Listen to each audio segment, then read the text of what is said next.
in this section, we're beginning to look at probability, and we'll be looking at probability theory over the next few weeks. Now, one of the foundations of probability is what we call the rare event rule. The rare event rule says that if under a given set of assumptions, the probability of a particular observed event is extremely small, we would conclude that that assumption is probably not correct. So, let's take a look at this abstract concept and apply it to something concrete. Here's an example problem similar to what you have in your book. So here's our scenario. We have an X-sort gender selection program technique that is designed to increase the likelihood a baby will be born a girl. Of the 100 couples that use the technique, 98 of them give birth to baby girls and 2 of them give birth to baby boys. So we have 2 possible explanations of these results. 1, it's simply chance. So the result of having 98 girls and 2 boys occurred purely by random chance. Thus, these results do not indicate that the technique was effective. The other option is that this was not due to chance. The result of 98 girls and 2 boys indicates that this technique is effective. Now, keep in mind, we need to remember here, the law of probability is that anything can happen at least once, no matter how improbable. Thus, it would be possible for 98 girls and 2 boys to be born out of 100 births due to simple random chance. That would be fit within the law of probability. So, what we are looking at is what is more likely. So when we think about it, intuition-wise, suggests that 98 girls out of 100 births, given normally a 50-50 chance of a girl-boy birth, is not likely to be chance alone. So intuitively, we kind of look at this and go, no, that doesn't sound like that would be due just to chance alone. That's a pretty unusual event. But let's take a look at this statistically to check for certainty and specificity. So here's our question. And what we're going to use here is a symbol for relative frequency approximation of probability. So this is one of several formulas we'll be introduced to and be working with across the next few weeks. So let's identify our key symbols here in this formula.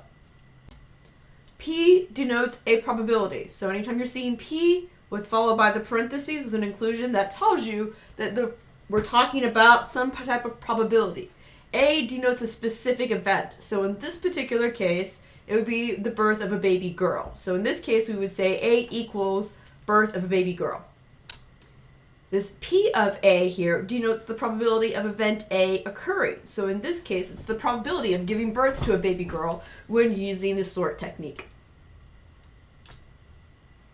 So if we take these and plot in the numbers that we have above, we can see that we have A, the number of times A occurred is 98. We see then in the denominator, the number of times the procedure was repeated. This would be the number of births, so that would be 100. So when we're looking at this probability in the situation of having a baby girl is 0.98. Now, to make sense of this, we need to go and compare it to the diagram of probability outcomes. Here we see our probability values. You have a figure like this in your text. So 1 stands for absolutely certain. These are things that absolutely, positively will always happen. Not very many things actually have a probability of 1. There is always a possibility of something going unusually. So that would be very rare that you would actually see a probability of 1, but we do get probabilities that approach 1. 50-50, or probability of 0.5, is we would consider chance, specifically in this situation with regards to gender. So one event is not any more likely to occur than the other, so it could just be random chance. And then here down at 0, we have absolutely impossible. So this is an event that simply cannot occur. Again, we very rarely have probabilities that would be at 0, but we can have probabilities that are very close to 0. So when we're looking at this probability values, and we realize our probability from our previous problem is 0.98, we can see it's really getting close to a certain amount to being certain.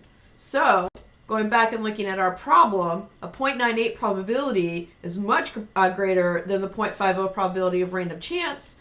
So this suggests that the X-sort technique is in fact effective. So this concludes our introduction to looking at the rare event rule and the probability diagram. Next up, we're going to be looking at components of a probability problem and then moving into doing more complex calculations.